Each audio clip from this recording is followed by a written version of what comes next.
Muy buenos días, mis amados hermanos y amigos que nos honran con su presencia. La paz de Dios, el amor de Jesús te acompañe. Si hay alguno que le haga falta una Biblia para que esté en sintonía con el mensaje, por favor háganoslo saber y ahí le prestaremos una. Y si la necesita, también se la regalamos gratuitamente. El tema que estamos llevando a cabo, mis amados hermanos, domingo en la mañana, lo he titulado, aquí voy a hablar un poquitico de Primera de Juan, lo he titulado La generación que perdió a Jesús. La generación que perdió a Jesús. Jesús nos dice en el pasaje que leyó el hermano Randy que nuestra comunión es con el Hijo. Sí, pero es si tenemos comunión con Él. La comunión de Él con nosotros es si nosotros estamos unidos a Él. Y en Primera de Juan, ahí mismo, en el capítulo 1, hay 6 referencias bíblicas en nuestra comunión con Él, del 2 al 3, 1 Juan 1, 2 al 3, y en el versículo 3, ¿con quién tenemos comunión? 7 principios. De los versículos 2 al 3, encontramos que nuestra comunión es con el Hijo, Jesús. Y en el versículo 3, verdaderamente tenemos comunión con Él. Lo que dice el Señor aquí es, en el versículo 1, lo que era desde el principio, lo que hemos oído, lo que hemos visto. Eso decía Juan, con nuestros ojos, lo que hemos contemplado y palparon nuestras manos, tocante al verbo de vida, que es Jesús. Porque la vida fue manifestada y la hemos visto. Y damos testimonio y anunciamos la vida eterna, la cual estaba con Él, o sea, Jesús, y con el Padre, se lo manifestó. Versículo 3. Vuelve Juan y dice, referencia muy importante, repetición, para que tengamos atención. Pongamos esto en nuestros corazones. Es el 3. Lo que hemos visto y oído, eso les anunciamos. Para que también ustedes, tengan comunión con nosotros, porque nuestra comunión verdadera es con el Padre y con su Hijo Jesús. O sea, ¿qué dice Juan aquí? Juan el apóstol. Que la comunión de ellos, en primer lugar, era con Jesús. Y después, en lo plural, Dios, Jesús, el Espíritu Santo, hermanos, el Evangelio y otras fuentes de vida eterna más. O sea, lo que Juan está diciendo viene de Lucas capítulo 3, versículos del 1 a 6. Lo que Lucas 3, 1 al 6 nos dice, la generación que perdió de vista a Jesús, es lo que Juan nos está diciendo hoy en día. Que muchos de aquellos que perdieron a Jesús cuando Él vino, hoy muchos lo están perdiendo. También. Porque no tienen la comunión con Dios, con Jesús, con el Espíritu Santo, ni con la iglesia tampoco. Eso dice Juan aquí. Porque cuando volvamos a Lucas 3, ustedes se darán cuenta quiénes fueron las personas de entidad política, religiosa y cultural que perdieron a Jesús, como cualquiera de nosotros. O las generaciones que nos van a precedir a nosotros. ¿Qué dice Juan? Que la vida estaba en Cristo. Colosenses 3, 1 al 3. Que la comunión de ellos estaba en el Hijo porque la vida estaba con Cristo. Ellos tenían comunión uno para con otro porque el que le había dado esa vida, esa fuerza, era Jesús. La vida estaba en Jesús y nuestra comunión es con Él. Colosenses 3, 1 al 3. Con su naturaleza es nuestra comunión. Naturaleza divina. Segunda de Pedro 1 al 4. Nuestra comunión con el Hijo en su servicio. Ay, un día voy a traer un mensaje de esto, ¿verdad? De Juan 1. Su servicio. Tenemos comunión con Cristo en el servicio cuando dejamos de reunirnos. Tenemos comunión con Cristo en el servicio cuando dejamos de reunirnos. Yo creo que no. Tenemos comunión con Él cuando nos reunimos, sí. Oigan bien. Nuestra comunión es con el Hijo en su vida, en su naturaleza y en su servicio. Cuarto. Nuestra comunión con Él es en el sufrimiento. ¿Cuál? Muchas veces no queremos sufrir. La vergüenza, el bochorno, la burla por predicar a Jesús o por identificarnos con Él. No queremos muchas veces. Tenemos que sufrir, hermano. Tenemos que sufrir. Cuando vamos a predicar el mensaje, nos abochornen. Tenemos que sufrir. Cuando la esposa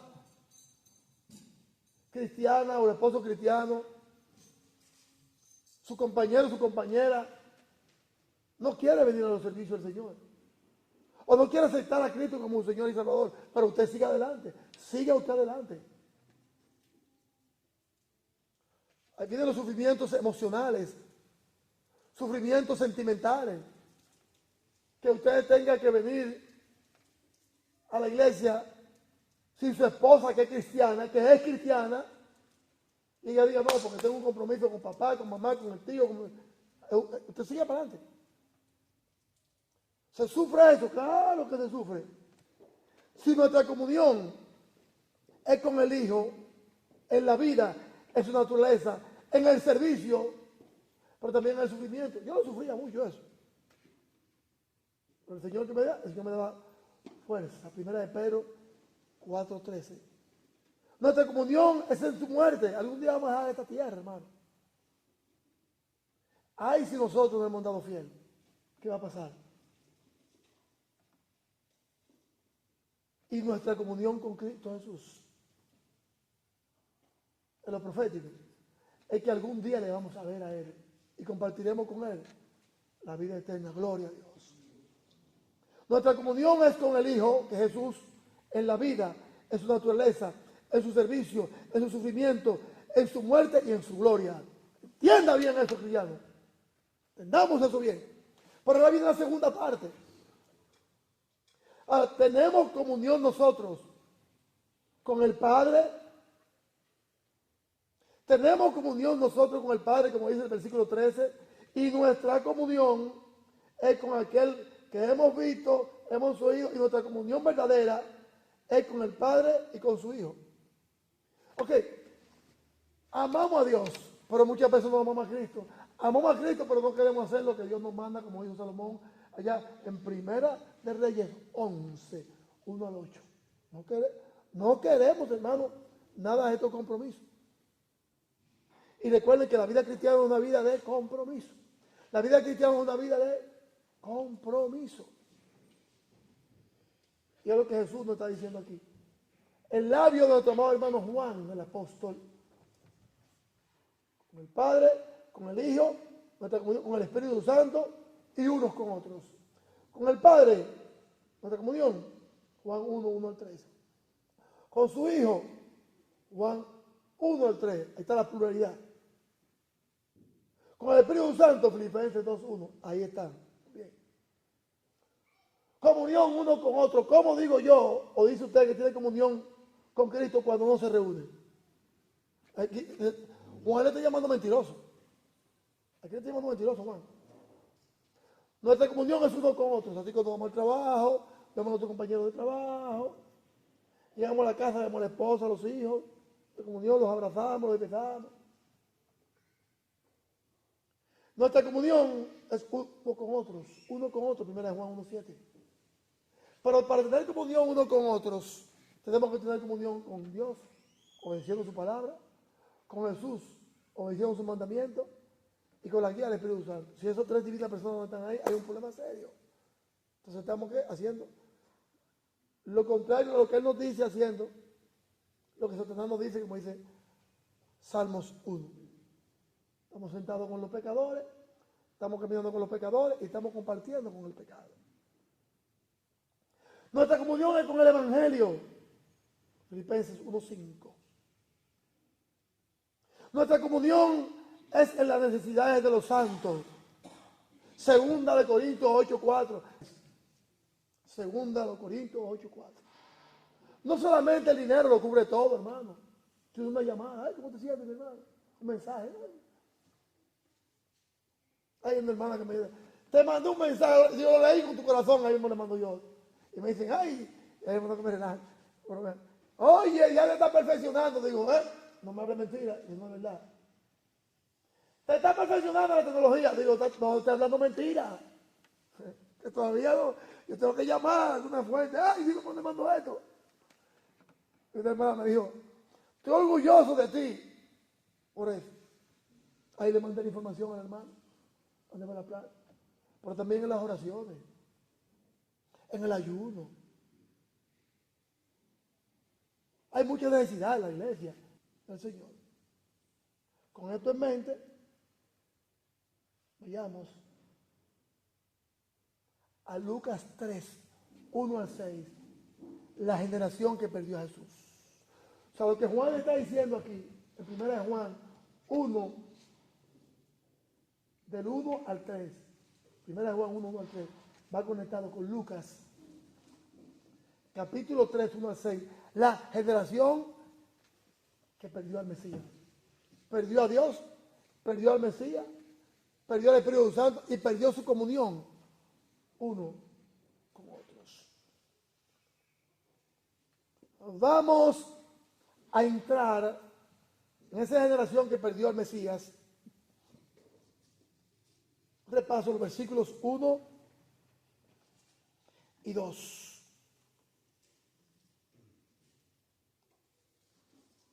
De Lucas 3.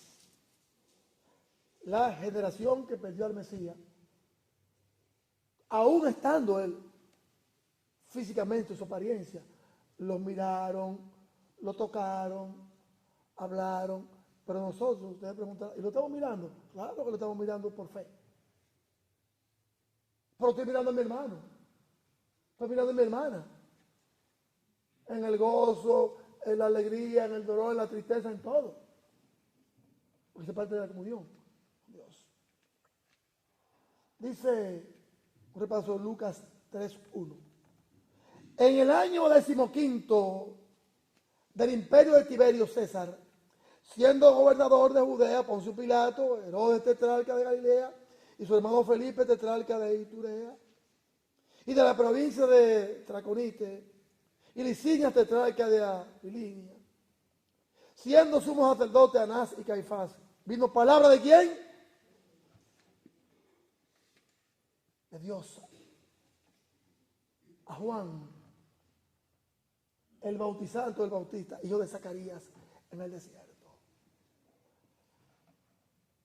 Aquí encontramos, como le dije al principio, en 2 mensajes pasados, 5 hombres de poder político gentiles, poder político, poder militar, poder social, poder económico, poder de influencia, 5 de ellos.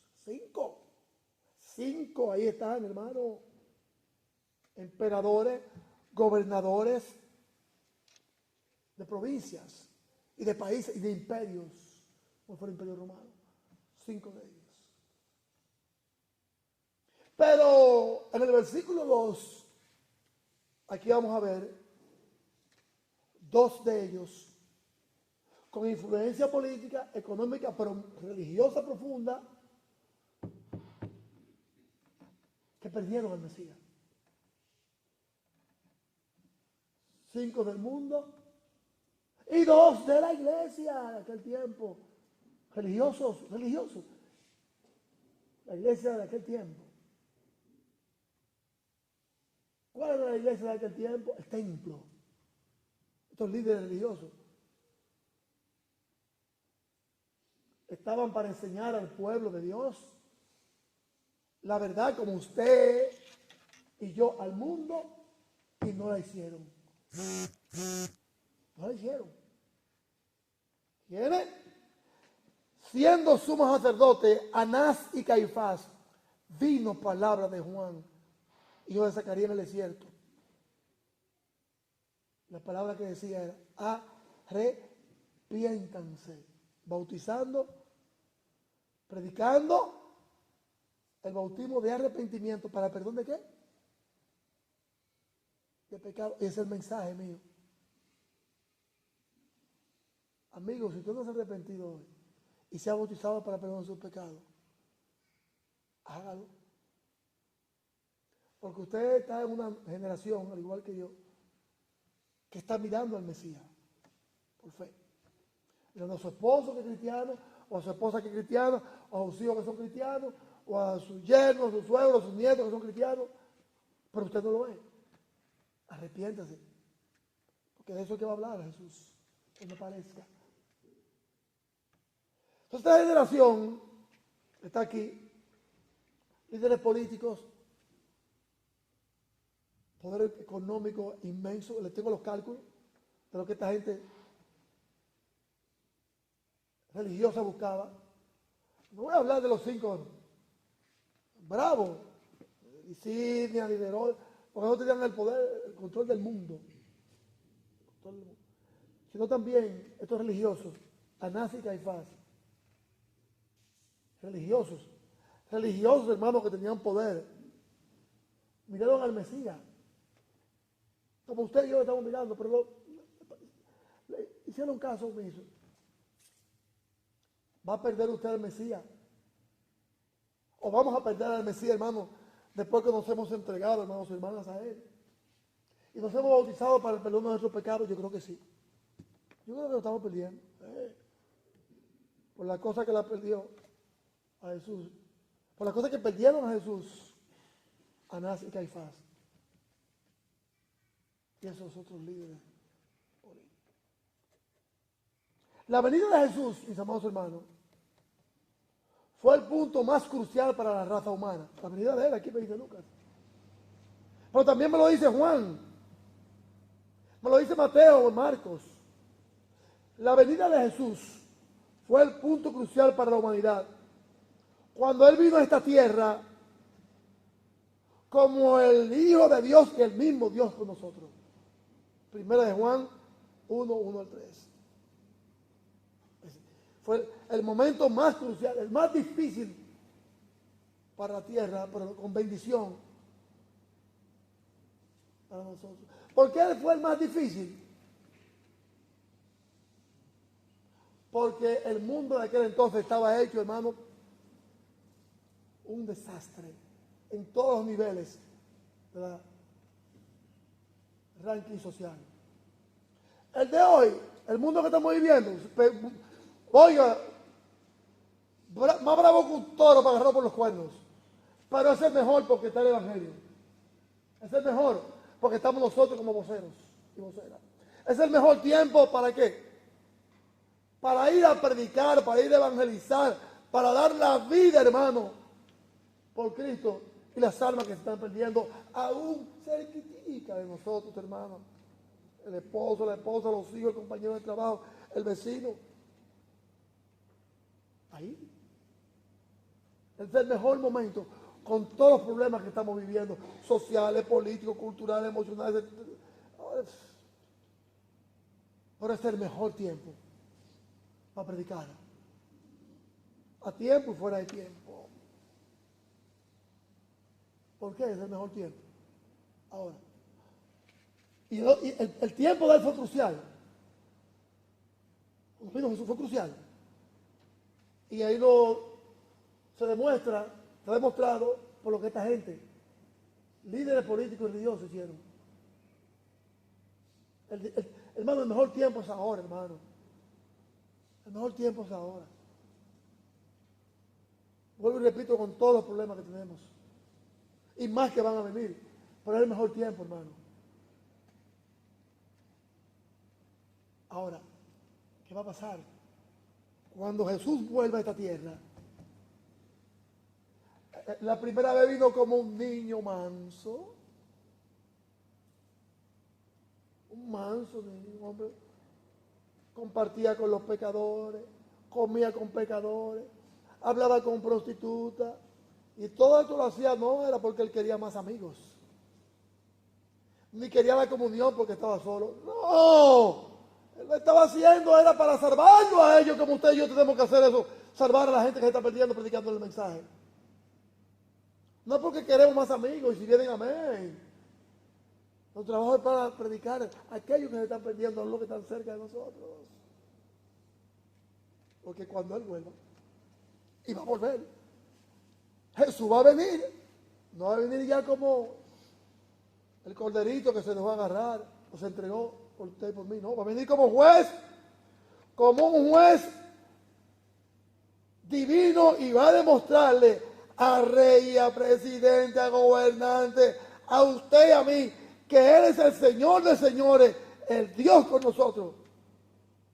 Y va a venir a buscar su iglesia. Ay, si usted y yo no estamos preparados, ¿qué va a pasar?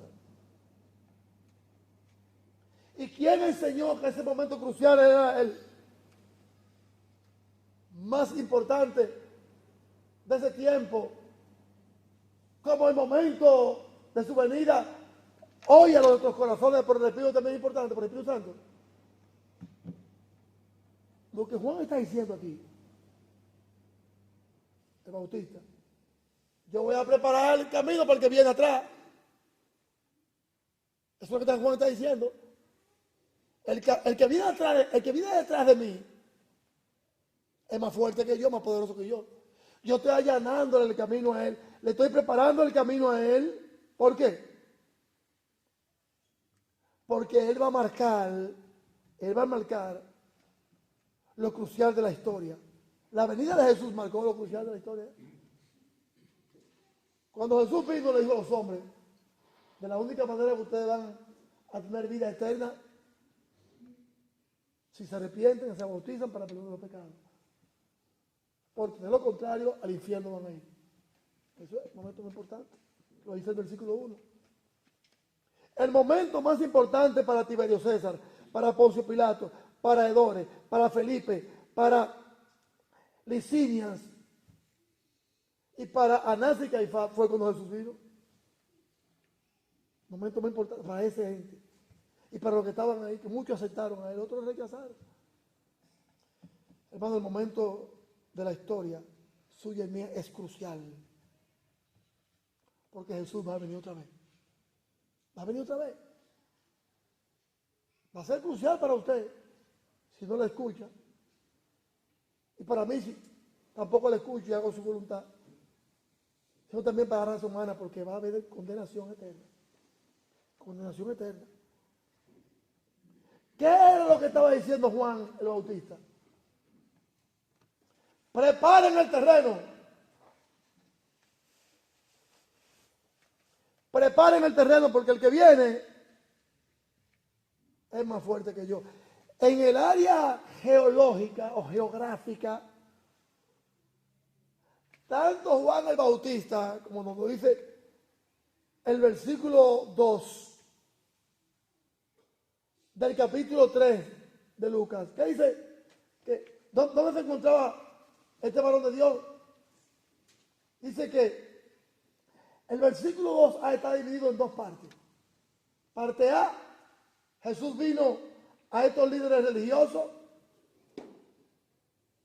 medio de la palabra que Isaías estaba diciendo, Zacarías, Juan el Bautista estaba diciendo, lo que Juan decía a Anás y a Caifás, oye, llegó el mero mero. ¿Y dónde se encontraba Juan? Juan se encontraba en un área geográfica, hermano, en el desierto de Judea, cerca del Jordán. Y Jesús se encontraba en Galilea, al norte de Israel, en su ciudad natal, Galilea, Nazaret de Galilea se encontraba Jesús, su ciudad natal. Y Juan el Bautista se encontraba, su primo, en Judea, a lo largo de toda la región del Jordán. ¿Usted sabe a qué distancia estaban ellos del contacto humano? A 3 días de camino. 3 días de camino estaban ellos. Y Juan le está diciendo, prepárese porque el que viene por ahí es más grande que yo. O sea, en lo geográfico, uno estaba en el norte y puede decir que estaba en el sur. Y Juan le está diciendo, ahí viene ya. Cuando Jesús vino, hermano, ¿qué pasó aquí? ¿Qué sucedió aquí cuando Jesús vino? Que la historia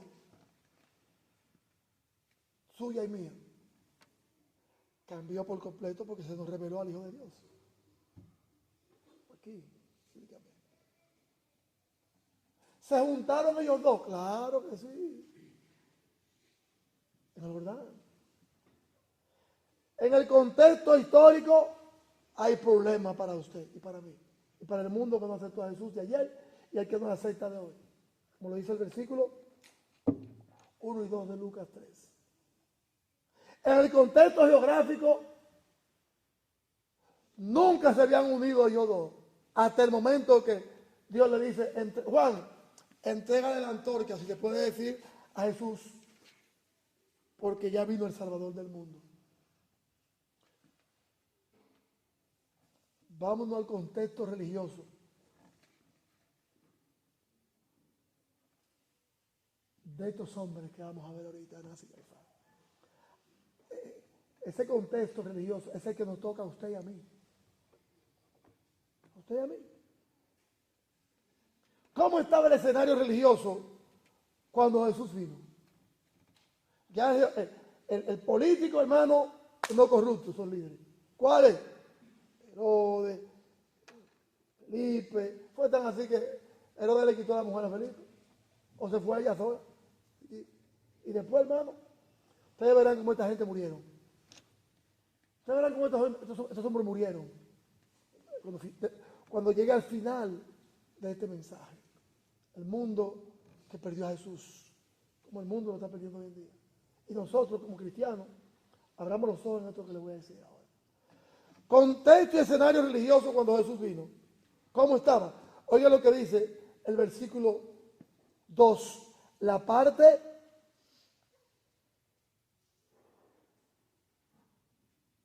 A de Lucas 3:2.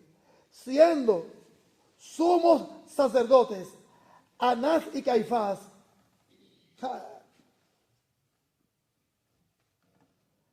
aquí es donde viene la cochinada. Aquí es que viene y empieza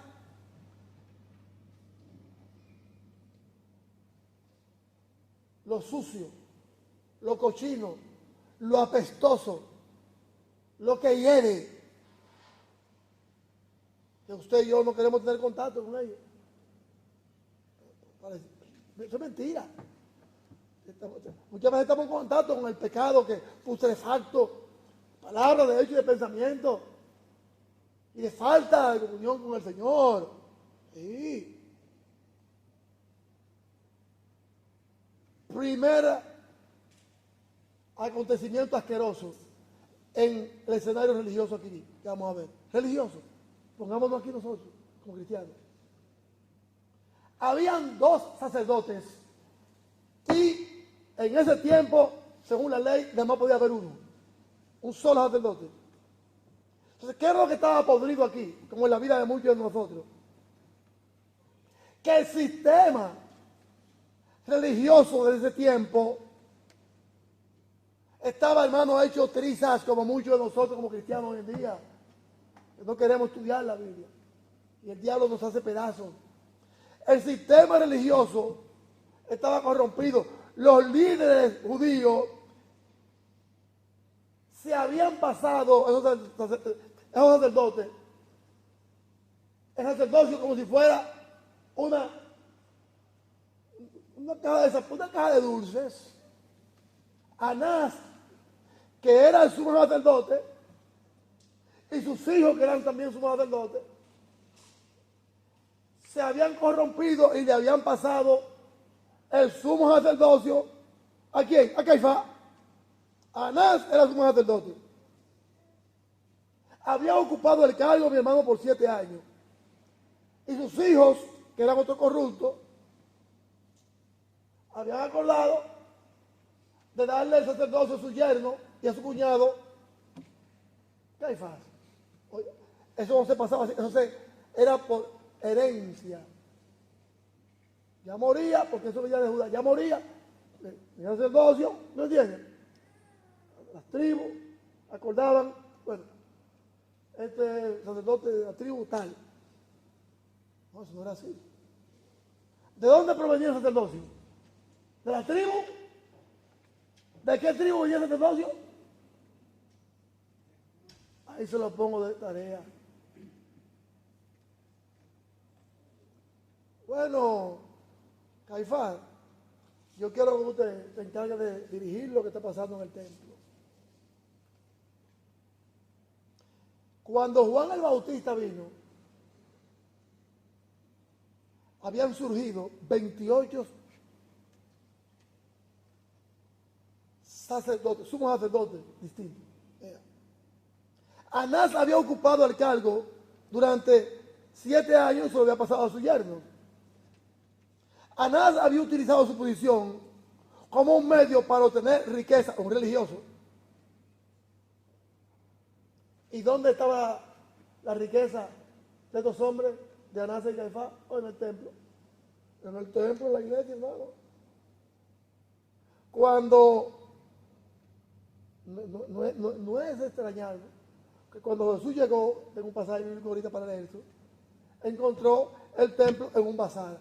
Anás y Caifás habían convertido el templo en un supermercado de corrupción.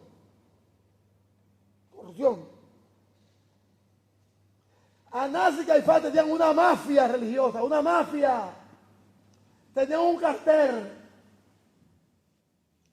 en el templo con las cosas del Señor. Estos son los religiosos hoy en día. Y yo puedo decir, perdónenme, que cuando usted y yo, como cristianos y cristianas, nuestra comunión se está resquebrajando como los cimientos de una casa o un edificio, somos iguales que Anás y Caifás. Nos unimos al cartel del diablo y nos unimos a la mafia del diablo. ¿Cuál es el cartel del diablo? Desobedece la voluntad de Dios y obedéceme a mí. Hacemos lo que el diablo nos manda, cochino que es, cuando nuestra comunión verdadera no está con el Señor. Así como Anás y Caifás tenían una mafia religiosa, ahí también usted y yo podemos tenerla, una mafia. Mentiroso, transero, arrogante, mal educado, malapalabroso, peleonero. Pues esa diablura nos llega a nosotros, porque estamos sentados con pecadores, con escarnecedores, nos juntamos. Anás y Caifás, especialmente Caifás, supervisaba el sistema religioso. ¿Por qué? Oigan cómo estaba el escenario político, religioso. Anás era el poder detrás del trono. Anás le dijo a Caifás, vete al templo, porque ahí están los millones y la plata habidos y por haber, la extorsión, el latrocinio que se hacía allí, hermano, cuando era la Pascua, donde millones y millones de judíos y no judíos, prosélitos y gentiles llegaban allí para tener comunión con su Dios. Era, hermano, tremendo. Números, le voy a dar ahora. Numerología, no el pasaje bíblico.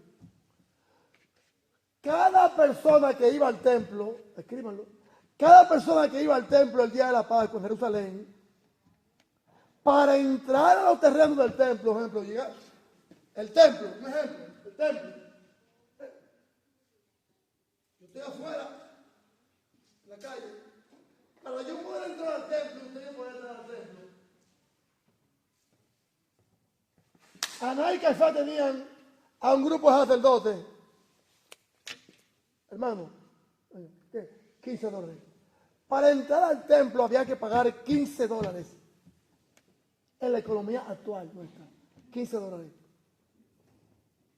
Por ahí no termina la historia. Oigan cómo estaba el escenario religioso cuando Jesús llegó. Que él fue el más malo, hermano, del mundo. Que hoy hablamos, no, que para que es mentira, hermano, estamos bien nosotros. Nosotros estamos tan bien hoy en día que cuando no nos da la gana de reunirnos, no nos reunimos. El judío no puede hacer, un judío no puede hacer esto. Un verdadero judío no podía hacer eso. Cuando bajaba el sol el viernes, ya el sábado estaban en la sinagoga. Que estaba en la sinagoga y mucho. Llega el sábado, el domingo, muy bien. Llega el lunes, el martes, muy bien, muy bien. No sabemos nada de lo que pasa en la iglesia. No sabemos nada de lo que pasa con los hermanos. No sabemos nada. Y por ende le decimos a nuestros hijos, no se bauticen. Esperen el momento más adecuado. O el esposo no, o el esposo no. $15 para entrar en moneda de hoy en día. Todas las monedas que circulaban en el templo en esos días era la plata, el oro y el cobre griego y el sidón de los egipcios. Oro, plata, cobre de Grecia y de Egipto la moneda sidón. Ahí no termina la historia. Oigan cómo estaba la corrupción. Oigan cómo estaba la corrupción de los religiosos de tiempo. Pongámonos en ese tren, montémonos en ese tren, nosotros como cristianos hoy en día. Estamos siendo igual que esta gente, o peor, porque estamos pisando la gracia del Señor y su sangre. Todas las monedas eran válidas en ese medio ambiente de aquel tiempo, hasta que llegaban al templo. La moneda de los egipcios, muy bien, circulaba. La moneda de los griegos de Roma también circulaba. Pero era afuera. Pero cuando llegaban al templo, ay, Dios guarde.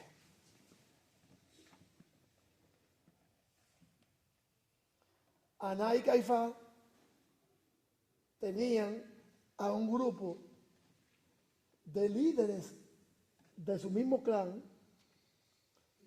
que le decían, esa moneda no sirve, tiene que pagar con ciclos en el santuario. Yo llegaba con el peso dominicano al templo para ofrendar y me decían, no, eso no vale, Diomedes. ¿Y qué es lo que vale? Este ciclo de oro o de plata. ¿Y qué yo voy a hacer ahora cuando tengo? No, ¿cómo que no? Tú no tienes, pero nosotros tenemos para cambiárselo. Para que me pudieran dar un ciclo, para yo usarlo en el templo. 15 para entrar. Ahora vamos a ver cómo usted va a ofrendar. Mira, yo lo que tengo aquí es el peso, no. Pero cámbiamelo en la moneda del templo, en el ciclo. Dame 5. De lo tuyo, yo tengo cada uno de los míos. Duplicaban el precio. Tú tenías que, en vez de darle uno por uno, tenías que darle 5 a esos delincuentes de ese tiempo religioso. Era aquí donde los cambistas del templo hacían su agosto.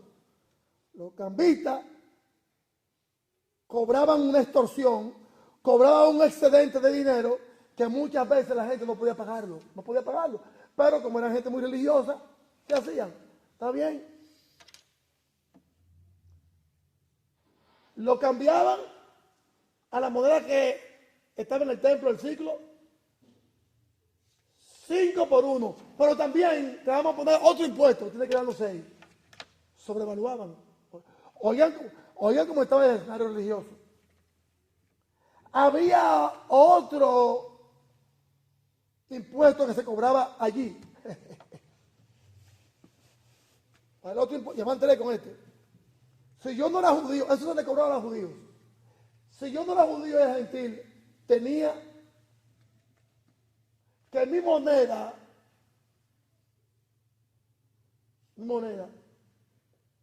pagársela al doble que el capricho de ellos decían, porque mi moneda era sucia, mi dinero era sucio. ¿Me están entendiendo la idea cómo va aquí? Para entrar al templo, $15, moneda de hoy. Para cambiar, siendo yo judío, porque había muchos judíos que vivían en Egipto, vivían en otras tierras y llegaban allí. Con su moneda, por ejemplo, yo llego a República Dominicana y voy con el dólar. Allí me están esperando a usted, o en la moneda de su país, le dan más. Pero cuando usted va a comprar, tiene que pagar más. A mí me dan más por el dólar, pero cuando voy a comprar tengo que pagar más. Y esa era la extorsión, el doble que había allí. Entonces yo llegaba como gentil y me ponían un impuesto por la moneda mía, griega o romana, porque yo no era judío sino gentil. Más la otra plata que tenía que pagar, mire cómo va el asunto aquí. Los cambistas de dinero cobraban otra tarifa por tener que recibir dinero impuro y cambiarlo por dinero limpio. Oigan cómo va, oigan. ¿Y quién era que tenía esta mafia? Este cartel, Anás y Caifás, dos religiosos, hermanos, que nacieron con la Torá debajo del brazo. Así estaba el escenario cuando Jesús llegó. Y bueno, en la economía actual, con todos estos cambios que tenían ellos con el dinero del templo y la extorsión a los gentiles, esto costaría un promedio de $25 para entrar al recinto del templo. 25 para entrar ya al recinto del templo, para orar. Yo venía a orar, yo vengo a la iglesia a orar, 25 dólares. ¿Cómo sigue? No se puede dar la vuelta ya. $25, cuando usted lo calculaba, en el tiempo de hoy, los millones de personas que iban allí, al tiempo de hoy, eran más de 1 millón de personas que iban al templo ese día. Y $25 cambiado o multiplicado por millones, eso es mucha plata, hermano. Eso era un equivalente, mis amados hermanos, una millonada de plata. A nada y Caifás. La extorsión y el robo estaba en el dinero, en el cambio, en el trance, que el dinero sucio, que el dinero que el dinero aquel, por todo el impuesto. Hermano, era una millonada. Pero ahora viene la otra extorsión, falta otra. Cuando usted llegaba allí con su animal al sacrificio, ese animal no sirve. Ese animal no sirve ni para los perros. ¿Y qué yo voy a hacer? Aquí tenemos uno, mira aquí tenemos uno, mira aquí. ¿Y cuánto cuesta esa ovejita? Esa ovejita le va a costar. Ya diste 25, pasa 20 más. $20 más. O sea, que usted iba al templo a servirle al Señor con un presupuesto que usted no tenía. Había mucha gente pobre. ¿Por qué creen ustedes que María y José tuvieron que comprar 2 palomitas? ¿Por qué? ¿Por qué? Porque eran pobres, hermano. Para no encontrarse con esos ladrones en el templo. en la economía actual, en el cambio del dinero, en la venta de los animales, ¿sabe cuánto generaba esto? Anual a Nike Caifás, $100 millones al año en la economía actual. Es mucha plata, hermano. Ahí nace Caifás, dos maleantes, y Anás era el telón detrás del trono. Y él mandaba a Caifás. Anás le decía a su yerno: vea el trabajo sucio que yo controlo. Enfréntate a ellos. ¿Quién era uno de esos maleantes que estaba ahí cobrando? ¿Quién era uno que estaba cobrando? Saqueo. Saqueo era parte de esa vuelta. Y Mateo cobró los impuestos para Roma y para ellos. Uno en el templo, otros en el templo y otro en las puertas de la ciudad. Ahora bien, usted se imagina cuando Jesús entró. ¿Por qué creen ustedes que Jesús en Mateo, en Juan y en Lucas, especialmente en Mateo 21, 12 al 16, en Marcos 11, 15 al 18, en Lucas 19, 45 al 47 y en Juan 2, 13 al 16? Vuelvo a repetirlo. ¿Por qué creen ustedes que en Mateo 21, 12 al 16, en Marcos 11, 15 al 18, en Lucas 19, 45 al 47 y en Juan capítulo 2, versículo 13 al 16, cuando Jesús entró allí, ¿qué fue lo que vio? ¿Qué dijo? ¿Mi casa se llama casa de qué? De oración, nunca convirtió en una casa de qué? De ladrones. Y comenzó: ¡Juan! ¡Juan! ¡Juan! Y a mirar la mesa de la mujer, a darle latigazo a todos los ladrones que estaban allí. Entonces, note, ay, cuando le dan la noticia a Naya Caifás, oye, llegó el hombre más crucial de la historia de nosotros. ¿Quién? Jesús. Jesús enojado con ellos. Tampoco ellos iban a permitir darle un abrazo, un beso, una caricia a Jesús por lo que hizo en el templo. Era un negocio, hermano. Eso es el ámbito religioso. Pongámonos ahora, antes de darle todo lo que esta gente diciendo, hacia lo inmoral, en lo político y lo inmoral.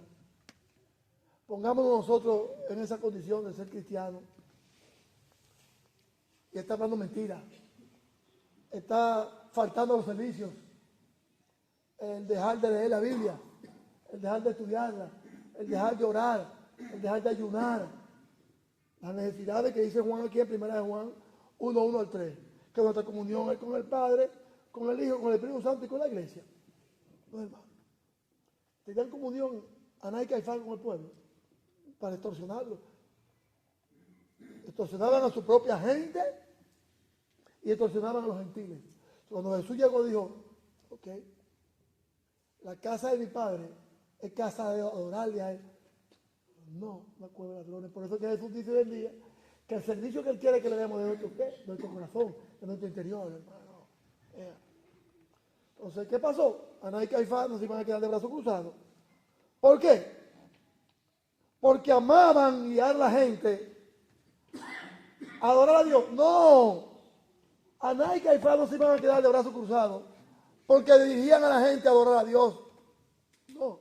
Tampoco se iban a sentir de brazos cruzados porque amaban a Dios. Anás y Caifás no se iban a quedar de brazos cruzados, lo repito 2 veces. Porque amaban al pueblo. No se iban a quedar callados. Ni iban a dejar de tomar represalia contra Jesús. Anás y Caifás amaban a la gente, no. Amaban al pueblo, no. Amaban a Dios, tampoco. ¿Qué hizo Jesús? Desenmascaró la corrupción de Anás y Caifás. El cartel que tenían allí, el cartel de Anás y Caifás. Cartel, hermano. Tenía una mafia.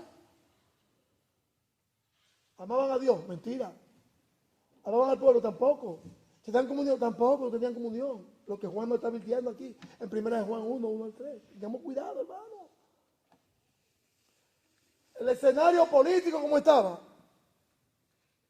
En lo político, los que gobernaban eran Tiberio César, Poncio Pilato, Felipe, Licinia, una corrupción.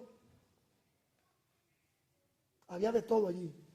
Inmoralidad, paranoia, división, traición, impiedad y desinterés espiritual. Eso en el asunto político.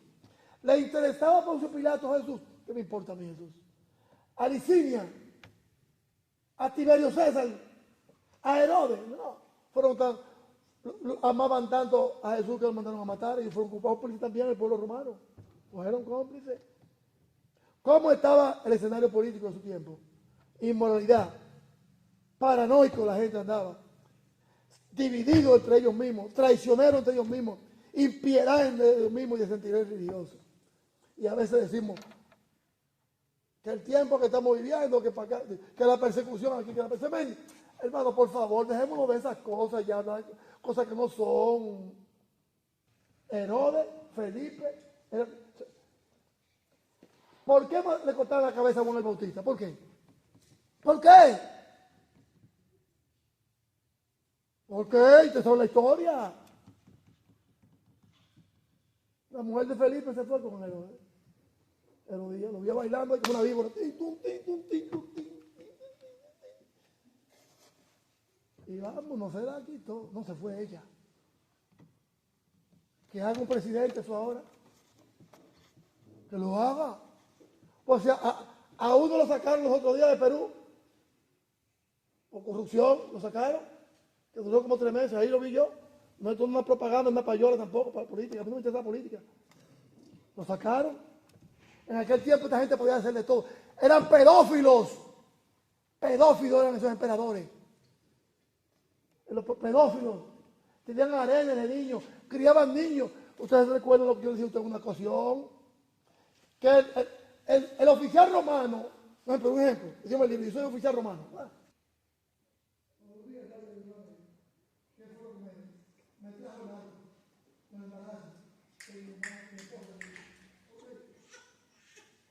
Pero ya, yo le decía al hermano Luis, oficial de los rangos, dígale a él, que sea varón, que me lo pongan presa, y siempre, que lo pongan presa.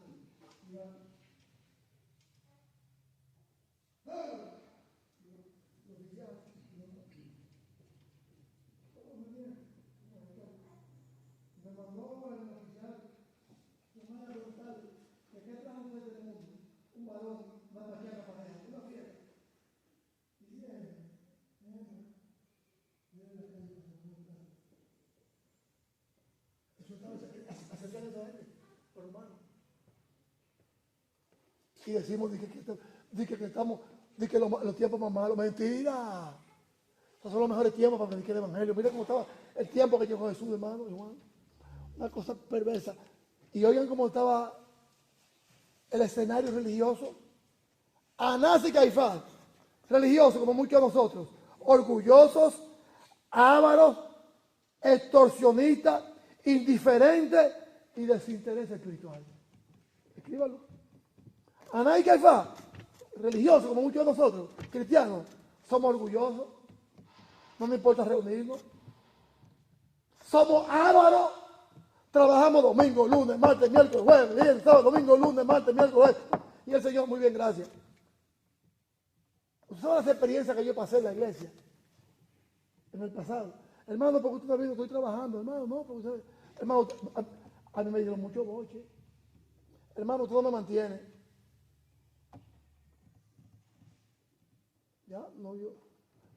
Cualquiera de ustedes que no venga, incluyéndome yo, Jesús le va a decir a usted, en primera de Juan, capítulo 1, 1 al 3, si verdaderamente tenemos comunión con Él. Con Él, con Dios, con Jesucristo, el Espíritu Santo y uno con otro.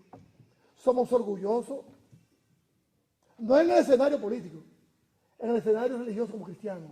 Somos orgullosos, somos ávaros, somos extorsionistas, mentirosos, indiferente y desinterés espiritual. Y por eso no venimos a la iglesia, porque tenemos mucho compromiso. Desinterés, indiferente, ávaros y orgulloso. ¿Qué dice Lucas? Capítulo 3, versículo 2. Vino palabra de Dios a Juan el Bautista en el desierto, diciendo que, ¿qué era lo que decía Juan? Bautícense, porque el reino de los cielos se ha acercado. El mensaje de Juan lo vemos en Lucas 3:3. El mensaje de Juan lo vemos en Lucas 3:3 que decía. Y él fue por toda la región continua del Jordán, predicando el bautismo de arrepentimiento para perdón de qué? De pecado. El mensaje de Juan. El mensaje de Juan es: arrepiéntanse, políticos. Arrepiéntanse, religiosos. Y toda esa maldad y ese pecado, tírenlo por la alcantarilla, por la cloaca del pecado y la maldad, eso al diablo, porque el mejor tiempo ha llegado y es Jesús. Y es el tiempo de nosotros hoy en día. El mundo en el que Juan llegó, mis amados hermanos, era un mundo oscuro, en lo político y lo religioso. El mundo que vivimos es para ponernos al lado de Dios, hermano. Juan, como muchos de nosotros los cristianos, no estaba interesado en ganarse la aprobación del pueblo de Dios, ni de los políticos de ese tiempo, ni de los religiosos pasantes de ese tiempo, sino entregar su palabra al Señor, hermano, entregar la palabra de Dios, lo que tenemos que hacer. Pero nosotros estamos muy comprometidos, hermano, muy comprometidos. Oramos, decía un hermano en esta plataforma: hermano, ¿sabes lo que estamos? Orando por trabajo, orando por salud, orando por esto, orando por aquello, pero no oramos por santidad. Lo dijeron los hermanos, ¿eh? Ahí lo dijeron, ¿eh? Por santidad no oramos, y espiritualidad.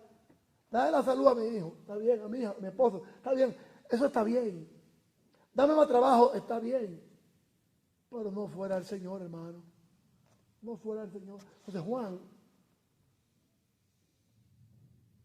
es un ejemplo para nosotros, Juan el Bautista, de no comprometernos con el pecado, hermano. De mochar la cabeza cuando digo la verdad. Tú, la mujer que tú tienes no es tuya. Y hoy en día, nada te va a ningún lado. No funcionó la mujer. Todos tenemos conflictos en nuestro matrimonio. Todos tenemos conflictos en nuestro matrimonio. Todos. Juan no quería compromiso con nadie. Hablaba la verdad de Cristo. La mujer que tú tienes no es tuya. Ah, esto duele. Adúltera y adúltero. ¿Qué quiere que te dé? La cabeza de Juan el Bautista. Oh, porque te dijo la verdad. Hoy no podemos decir la verdad a nadie, porque si ofende se va de la iglesia. Versículo 3. ¿Qué predicaba Juan? El bautismo de arrepentimiento. Y él fue por toda la región continua del Jordán, predicando el bautismo de arrepentimiento para perdón de pecados. Lo mismo que hizo Jesús. Lo hizo Juan. Lo mismo que hizo Juan, hizo Jesús. La semana que viene vamos a ver la segunda parte del escenario religioso. Y la última parte, el escenario profético, cuando apareció el mero